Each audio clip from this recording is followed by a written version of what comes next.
오늘은 요한복음 15장 18절부터 27절의 말씀을 살펴보도록 하시겠습니다. 5장 17절까지 예수께서는 그가 죽으시고 부활 승천하신 이후에 제자들이 어떻게 사역을 하며 어떻게 신앙생활을 해야 하는가에 대해서 말씀했는데, 그 중에서 아버지가 자신을 사랑한 것 같이 자신도 제자들을 사랑했으니 내 사랑 안에 거하라고 말씀하시고, 내가 너희를 사랑한 것 같이 너희도 서로 사랑하라고 새 계명을 주셨습니다. 그리고 예수의 이름, 자신의 이름으로 아버지께 구하면 하나님께서 응답해 주실 것이라고 하는 기도에 대해서도 말씀을 해 주셨습니다. 이제 요한복음 15장 18절부터 27절을 통해서 예수께서는 자신이 죽으시고 부활 승천하신 후에 이 땅에서 자기를 계승할 제자들이 사역을 하고 또 신앙생활을 함에 있어서 맞닥뜨려지게 되는 박해, 곧 미움이라고 하는 이 현실을 인식시키고, 그리고 그런 박해를 당했을 때 용기를 주고 그때 어떻게 대처해야 하는지에 대해서 오늘 18절부터 27절의 말씀을 통해서 증거해 주고 있습니다.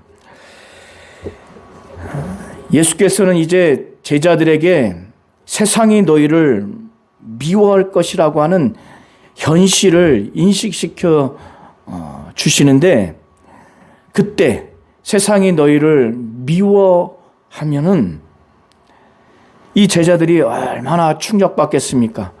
왜 이렇게 자기들을 무시하고 경멸하고 능멸하고 욕하고 때로는 구타하고 죽음에 넘기는 그런 상황에까지 이르게 하는지 그들이 도무지 납득할 수 없고 이해할 수 없고 너무너무 고통스럽고 괴롭고 계속 이렇게 사역을 해야 되나, 이런 신앙생활을 해야 되는가, 충분히 그런 갈등과 번민과 큰 괴로움을 맞닥뜨릴 수가 있습니다. 그렇기 때문에 예수께서 먼 훗날이지만은 세상이 너희를 미워할 것이라고 하는 현실을 인식시켜 주시면서, 그때 그 미움의 특징이 무엇인가? 그것은 그들이 말을 잘못해서, 그들이 처신을 잘못해서, 그들이 뭔가 부덕부덕하고 불법을 행해서 미워하는 것이 아니라, 세상이 너희를 미워하면 그때 그들로 하여금 너희보다 먼저 나를 미워한 줄 알아. 이 사실을 알라고. 너희보다 먼저 나를 미워했다고 하는 시간적인 우선순위를 말씀하기보다는 그 미움의 아주 근원, 이 미움의 특징이 무엇인가? 세상은 예수를 미워했고 예수에 대해서 아주 본질적으로 미워했기 때문에, 근원적으로 미워했기 때문에 너희들 또한 그렇게 미움을 당한 것이라고 하는 이 미움, 이 박해의 근원이 어딘가에 대해서 말씀하시는 것으로 보시면 됩니다. 그러면서 그들의 그 미움, 그 박해의 본질적인 근거가 무엇인가? 예수께서 말씀하시기를 그들에게 세상에 속하지 않았기 때문에 너희가 미움, 박해를 받는 것이라고 예수께서 그것을 말하는 거예요. 미워한다고. 자, 이 세상에서도 국가와 국가가 대적을 한다거나 또 이념과 사상으로 인해서 서로 큰 반목이 있을 때 다른 국가에 속한 사람은 당연히 미워하게 돼 있습니다. 전쟁하는 두 국가 가운데 자기 국가에 소속돼 있지 않고 상대 국가에 소속돼 있다면 미워하게 돼 있어요. 사상과 이념을 달리하는 적대시하는 사상과 이념에 속해 있으면 미워합니다. 이처럼, 아니 이보다 더 본질적으로 영적인 측면에서 하나님의 나라, 하나님께 속한 자인 제자들은 이 세상에 속하지 않았기 때문에 세상은 이 제자들을 미워합니다. 여기서의 세상은 예수를 통해서 하나님의 말씀을 대적하고 불신하고 또 예수를 통해서 나타난 표적, 기적, 이 하나님의 일을 불신하고 대적하고 급기야는 예수를 대적하고 예수를 죽이기까지 하는 이 당시의 유대 지도자들, 더 넓게는 믿지 아니하는 그런 사람들 전체를 두고 세상으로 보시면 됩니다. 그들 가운데 속하지 않는 제자들, 그들은 미워합니다. 자기들과 예수를 향해서 사상과 이념과 말과 행동과 모든 삶을 달리했기 때문에 제자들을 미워해요. 예수는 세상에서 이 제자들을 택했습니다. 그래서 세상에 속하지 않았기 때문에 세상이 제자들을 미워한다고 그 미움의 본질적인 근거가 예수께서 그들을 세상 가운데서 선택했기 때문에 그들이 세상에 속하지 않았기 때문에 미워한다고 19절에 말씀하고 있습니다. 그리고 난 후에 그들이 먼 훗날 얼마나 핍박을 받게 될런지 성경은 이미 기록하고 있습니다. 사도 바울도 순교했습니다. 야고보 사도도 순교를 했어요. 베드로 사도는 전승에 의하면 십자가에 거꾸로 못 박혀 순교했다고 전해 내려옵니다. 이렇게 그들이 모진 핍박과 심지어 죽음에 내어주는 그런 극한 처형을 앞두고 예수께서는 미리 그들에게 현실을 인식시켜 주시고 용기를 주시고 대처하게 하기 위해서 말씀하시는데 20절에 보면은 이미 요한복음 13장 16절을 통해서 말씀하신 내용을 다시 기억하라고 하면서 내가 너에게 종이 주인보다 더 크지 못하다 한 말을 기억해라. 이렇게 예수께서 기억하라고 하시는 그 이유는 그들이 박해를 받을 때 그 박해는 내 제자이기 때문에 나의 사역을 계승하기 때문에 박해를 받는데 먼저는 예수가 박해를 받았기 때문에 너희도 박해를 받는다. 그런데 주인된 주님보다 종인 제자들이 주인보다 더 크지 못하다고 이것을 기억하라고 했을 때는 그 박해를 받을 때 나보다는 덜 받는 박해요. 내가 너희들이 고통스러운 것보다 더 큰 고통을 받고 있는 자임을 위로해 주시기 위해서 말씀한 겁니다. 그리고 그들이 계승하는 예수의 사역을 계승하고 목양하고 또 전도를 할 때 그들의 전하는 말씀을 듣는 자들도 생긴다는 겁니다. 왜 그런가 하면 내 말을 지켰은즉 너희 말도 지킬 것이다. 예수께서 말씀을 증거했을 때 먼 훗날 니고데모가 변화됐고 유대인들 중에서도 변화된 것처럼 그런 일이 있을 것이라고 예수께서 말씀한 겁니다. 그러나 예수는 이렇게 제자들이 예수의 사역을 계승을 함으로 인해서 이 모든 일이 곧 박해가 발생할 것인데 그것은 무엇 때문에 발생하는가? 사람들이 예수의 이름으로 말미암아 이 모든 일, 여기서의 이 모든 일은 박해를 두고 말하는 겁니다. 이 모든 일을 너희에게 하리니 박해한다는 거예요. 예수의 이름으로 말미암아. 고대 사회에서 어떤 사람의 이름은 그 사람의 특징을 일컫는 것인데 예수의 이름으로 말미암는다고 하는 것은 예수의 이름의 의미와 그 의미가 나타내는 그런 모든 것들을 다 포함한 것으로 이해하시면 됩니다. 예수의 이름으로 말미암아, 곧 예수로 말미암아, 예수의 말씀하시고 행하시는 그의 모든 공생의 사역으로 말미암아 이 제자들은 이 모든 일을 사람들이 그들에게 행한다는 거예요. 핍박을 한다는 겁니다. 이 제자들이 예수의 이름으로 기도하고 그걸 가르칩니다. 예수의 이름으로 귀신을 내어 쫓습니다. 예수의 이름으로 병자를 고칩니다. 예수의 말씀을 증거하고 예수의 행하신 것을 그대로 행하는 그런 사역을 하고 목회하고 목양을 하는 이 제자들에게 예수의 이름으로 말미암아, 예수로 말미암아 이들에게 핍박이 일어난다고 말해요. 그런데 더 본질적인 핍박의 이유는 예수를 보내신 하나님을 그들은 모르기 때문에 그렇다는 거예요.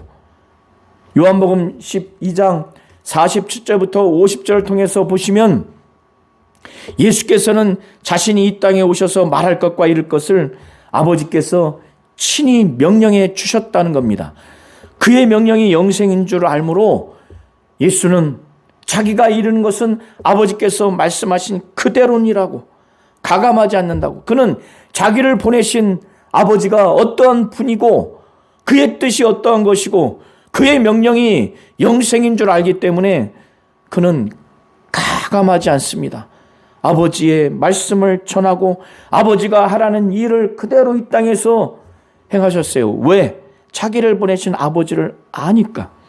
그런데 유대인들은 자기를 보내신 예수를 보내신 하나님을 알지 못하기에 제자들을 예수의 이름으로 말미암아 이 모든 일을 그들에게 한다는 겁니다. 핍박을 한다는 겁니다.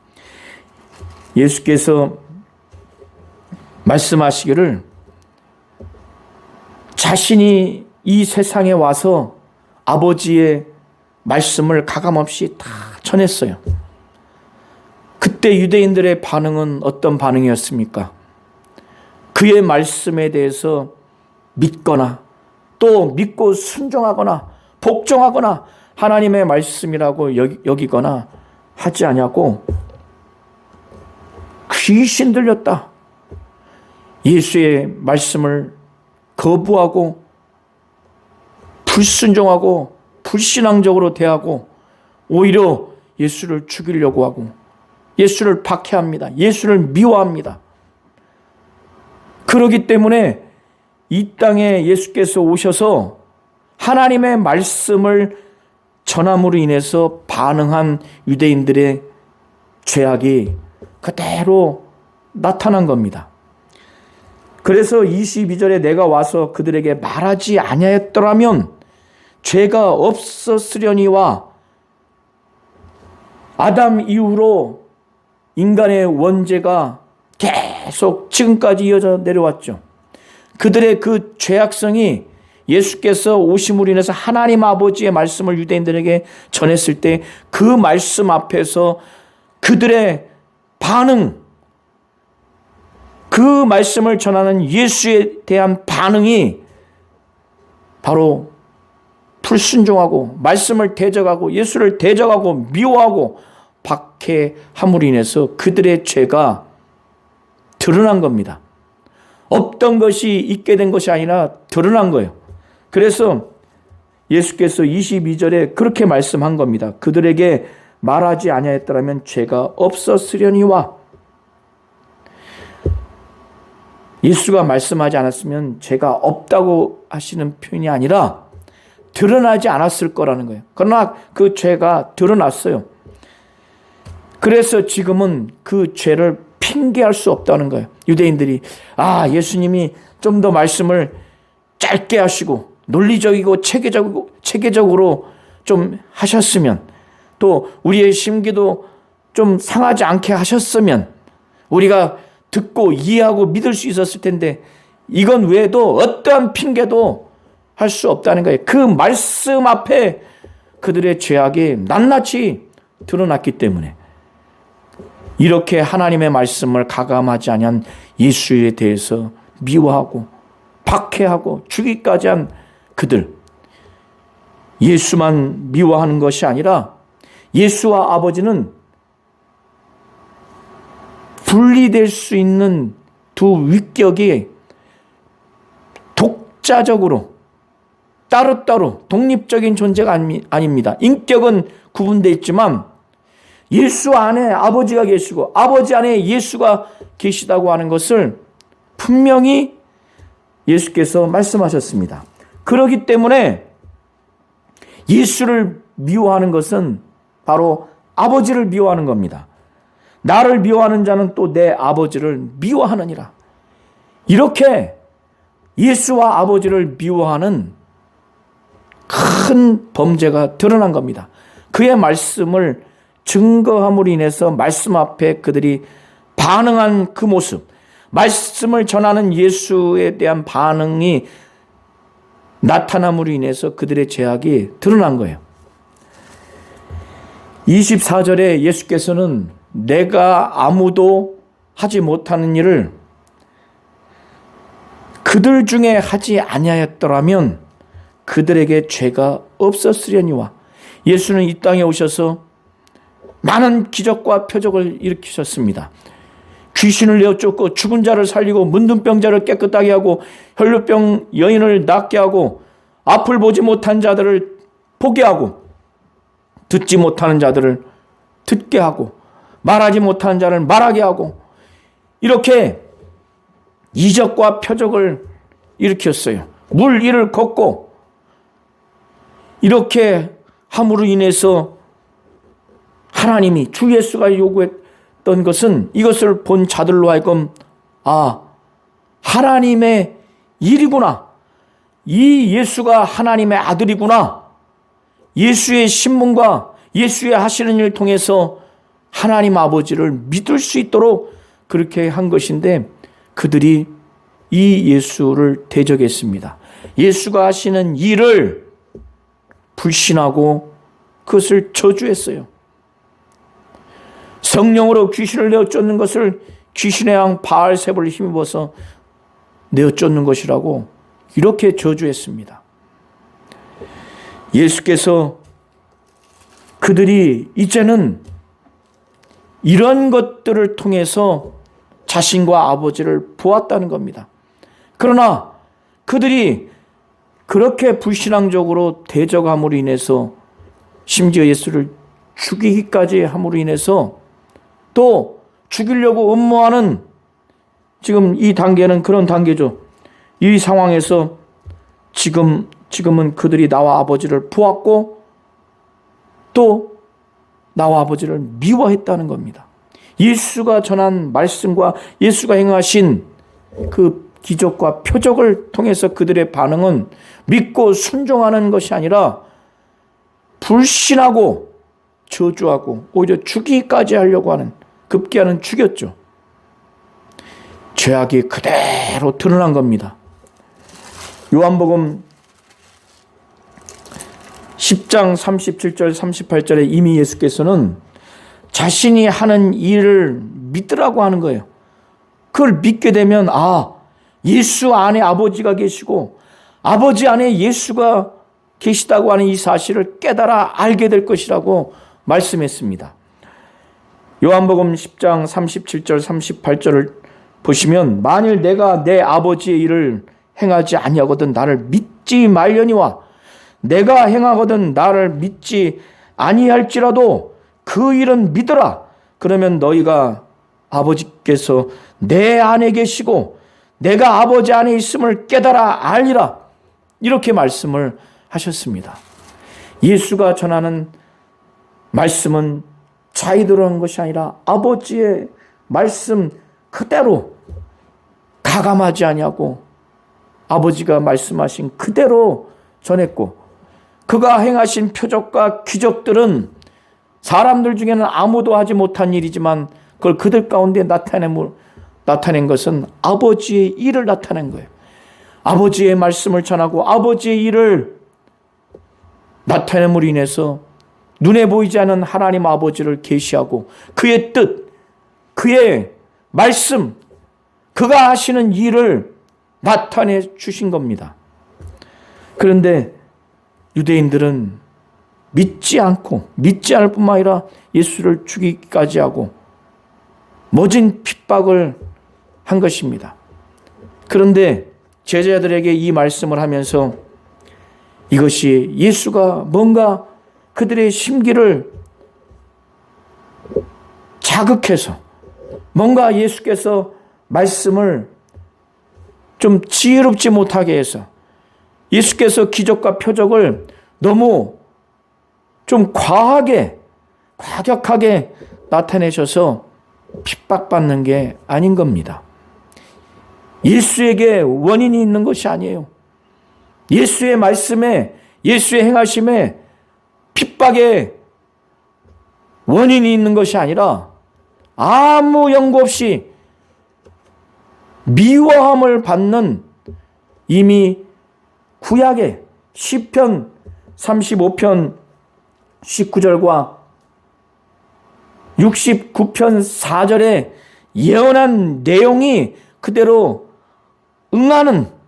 응하게 하려는 그런 상황이라고 예수께서 친히 25절에 말씀합니다. 그러나 이는 그들의 율법에 기록된 바 그들이 이유 없이 나를 미워하였다 한 말을 응하게 하려 함이라. 응하게 하려 함이라. 이런 상황이 이미 그들의 율법에 기록된 바 그들이 이유 없이 나를 미워하였다 한 말을 응하게 하려 함이라. 제자들에게 말씀하는 겁니다. 예수의 말씀과 행하심에 뭔가 부도덕함과 불법이 있어서 지혜롭지 못해서가 아니라 이유 없이 나를 미워하였다 한 그 율법에 기록된 말씀. 여기서의 율법은 좁은 의미에서의 율법, 곧 창세기부터 신명기까지의 그 모세 오경을 말하는 것이 아니라 구약성경 전체 넓은 의미의 율법을 두고 말하는 것으로 보시면 됩니다. 그래서 시편 35편 19절과 69편 4절에 이미 예언되어 기록된 내용이 응하게 하려 함이라. 그러니 제자들이 이 말씀을 듣고 당연히 예수께서 요구하신 것은 핍박이 예수로 말미암아 하나님을 알지 못하기 때문에 이유 없이 핍박하는 것임을 그들에게 가르쳐 주는 겁니다.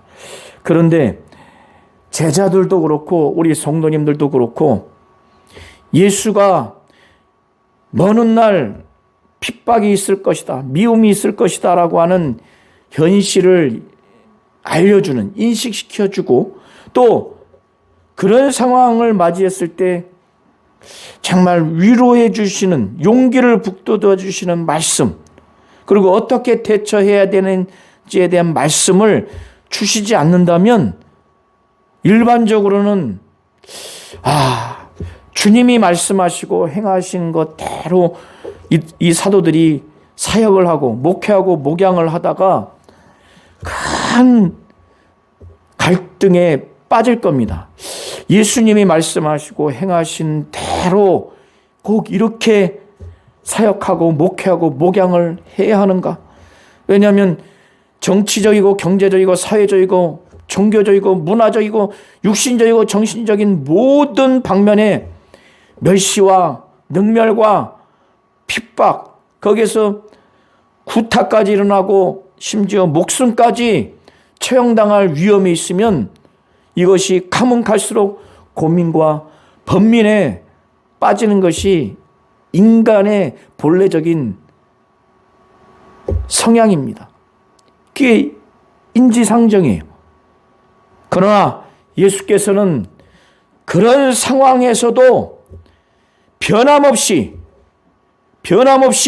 사역하고 목회하고 목양할 수 있는, 그렇게 하게 하시는 그 분에 대해서 제자들에게 말씀하는 겁니다. 마태복음 3장과 마태복음 17장에 각각 하나님 아버지는 예수께서 침례 요한을 통해서 요단강에서 침례를 받고 물에서 올라올 때 하늘에서 하나님 아버지가 예수에 대해서 직접적으로 아주 본질적으로 증언을 합니다. 예수에 대해서 내 사랑하는 아들이요 내 기뻐하는 자라.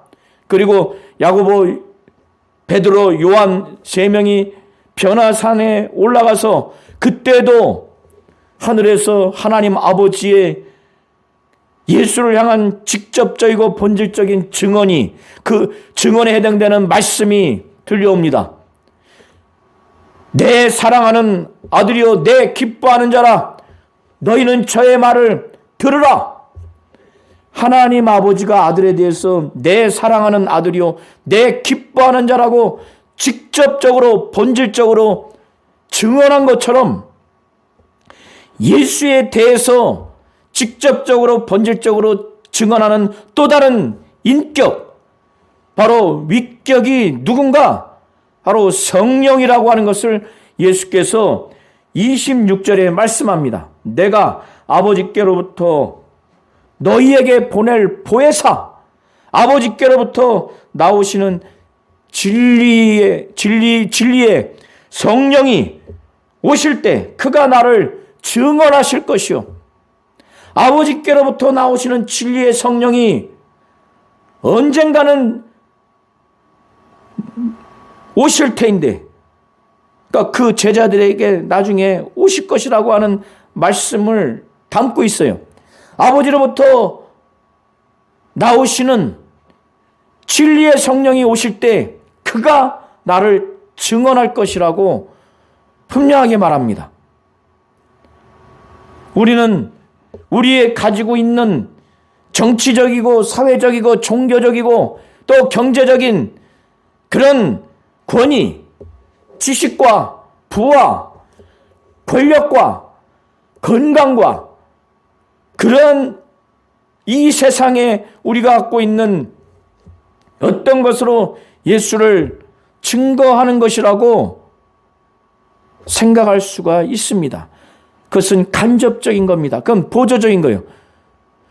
보다 직접적이고 본질적으로 예수를 증거하는 존재는 하나님 아버지와 바로 그의 거룩한 영인 성령입니다. 성령이 예수를 증거한다는 거예요. 제자들과 우리 성도들이 모든 방면에서 멸시를 받고 능력을 당하고 심지어 박해를 받아서 죽음의 처형의 상황에 이를 때 우리가 갖고 있는 이 예수에 대한 믿음, 예수가 말씀하시고 행하신 모든 것, 그의 공생의 사역, 그가 죽으시고 부활을 승천하셔서 다시 오실 예수, 그는 하나님이요 하나님의 아들이요 그는 메시아요 그리스도 구세주라고 하는 이 사실에 대해서 변질되거나 타락하지 아니하고 가감되지 아니하도록 올곧게 정말 예수에 대해서 증언할 자는 우리 안에서 바로 성령이라는 거예요. 26절에 내가 아버지께로부터 너희에게 보낼, 성령은 아버지께로부터 직접적으로 나오시는 진리의 성령입니다. 그런데 예수가 아버지께로부터 너에게 보낸다고 이렇게 표현하죠. 아버지와 아들은 분리할 수 없는, 구분되지만 분리할 수 없는 각각의 위격이요, 성부, 성자, 성령은 삼위일체 하나님이시기에 이 표현도 가능한 겁니다. 내가 아버지께로부터 너희에게 보낼 보혜사. 그러나 성령은 아들인 예수가 아버지께 믿는 자들이 예수 믿고 완전히 변화돼서 일평생 하나님께 순종하며 하나님 뜻대로 살겠다고 작정해서 성령을 달라고 막 간구했을 때 아들이 아버지께 요구해서 아버지가 아들의 요구를 정말 동의해서 아버지와 아들의 뜻이 합치돼서 아버지가 믿는 자들에게, 제자들에게 보내주시는 것이 바로 성령입니다. 그래서 아버지와 아들의 합의된 뜻으로 믿는 자들에게 성령이 임하는 겁니다. 그래서 내가 아버지께로부터 너에게 보낼 보혜사, 이 표현이 맞는 거예요. 그러나 본질적으로는 곧 아버지께로부터 나오시는 진리의 성령, 직접적으로 성령이 아버지께로부터 나오는 거죠. 그러시면서 예수께서는 너희도 처음부터 나와 함께 있었으므로 증언하느니라. 제자들은 예수의 공생의 시작 이후에 부름을 받았죠. 그때로부터 예수의 말씀과 행하심을 직접 다 보았기 때문에 그들도 증언을 한다는 거예요. 그러나 성령과 아버지의 예수를 향한 직접적이고 본질적인 증언과 독자적으로 이들이 증언하는 것이 아니라 성령이 이들 안에 임하심으로 인해서 성령이 예수에 대해서 직접적으로 본질적으로 증언하는 그 증언에 제자들이 예수의 말씀과 행하심을 처음부터 본 것을 성령이 다시금 생각나고 기억나게 하시고 가르쳐 주셔서 이 성령의 예수를 향한 직접적이고 본질적인 증언에 쓰임받는 겁니다. 순종해서 성령의 예수의 증언 사역에 정말 증언 사역이 나타나도록 그렇게 하는 겁니다. 그렇게 이해하시면 26절과 27절이 이해가 되실 겁니다. 오늘 요한복음 15장 18절부터 27절의 말씀을 살펴봤습니다. 다시 한번 꼭 자세히 읽으셔서 하나님의 큰 은혜와 하나님의 말씀에 큰 감동이 있으셨으면 좋겠습니다.